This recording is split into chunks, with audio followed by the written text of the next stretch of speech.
नेता प्रतिपक्ष जयराम ठाकुर के बयान पर विक्रमादित्य सिंह का बड़ा पलटवार। मुझे जयराम जी से कोई सर्टिफिकेट लेने की जरूरत नहीं।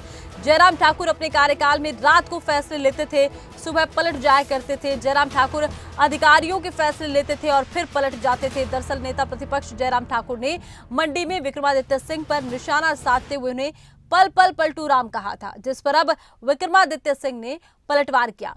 अब आपको पहले जयराम ठाकुर का बयान सुनवाते हैं और फिर उस पर विक्रमादित्य सिंह की तरफ से किए गए पलटवार को सुनवाते हैं।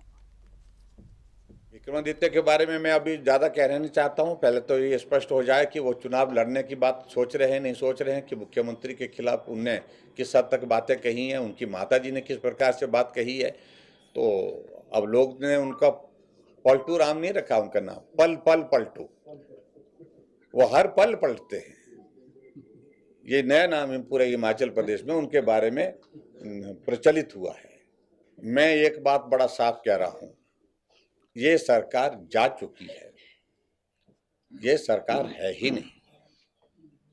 नैतिकता के आधार पर तो मैंने पहले ही कह दिया कि किस प्रकार की सारी चीजें हुई हैं, लेकिन आज नहीं गई तो कल जाएगी।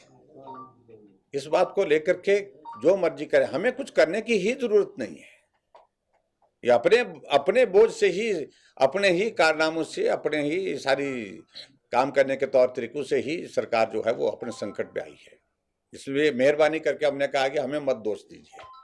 तो इसलिए मैं यही कहूंगा कि उनके संदर्भ में बहुत ज्यादा कुछ कहूंगा नहीं। अभी टिकट उनका होता है नहीं होता है, और बाकी चीजों को लेकर के आगे बात करेंगे। पिछले कल नेता प्रतिपक्ष कह रहे थे कि हम अपनी बात से पलट जाते हैं। मैं विक्रमादित्य सिंह ये कह सकता हूँ कि उनको तो राम मंदिर का निमंत्रण भी नहीं था। मेरे को निमंत्रण भी मिला और मैं हर चीज़ के मद्देनज़र रखते हुए 22 मार्च को राम मंदिर पहुंचा भी।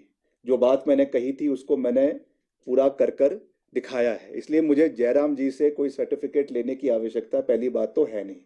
और जयराम जी ने अपने मुख्यमंत्री कार्यकाल में कितने फैसले लिए और कितने फैसलों पर रात को पलट गए, अगर इसकी सूची में आज यहाँ पे बोलना शुरू कर दूं तो रात हो जाएगी। कोरोना काल में रोज सुबह कोई फैसले लेते थे, शाम को उस फैसलों से पलट जाते थे। अधिकारियों के फैसले लेते थे, उन अधिकारियों के फैसलों से पलट जाते थे। अगर हम बोलने पर आ गए तो जयराम जी को अच्छा नहीं लगेगा। इसलिए मेरा उनसे भी निवेदन रहेगा कि आप अपने कार्यकाल की बात करें, अपनी उपलब्धियों की बात करें, व्यक्तिगत टीका टिप्पणी से बचे। बाकी वो बुद्धिजीवी है, वो जानते हैं क्या बोलना है क्या नहीं बोलना है। मैं उनको सिखाने वाला कोई नहीं होता हूँ, मगर मैं ये कह सकता हूँ कि जो मुद्दे होंगे वो हिमाचल के हितों के मुद्दे होंगे।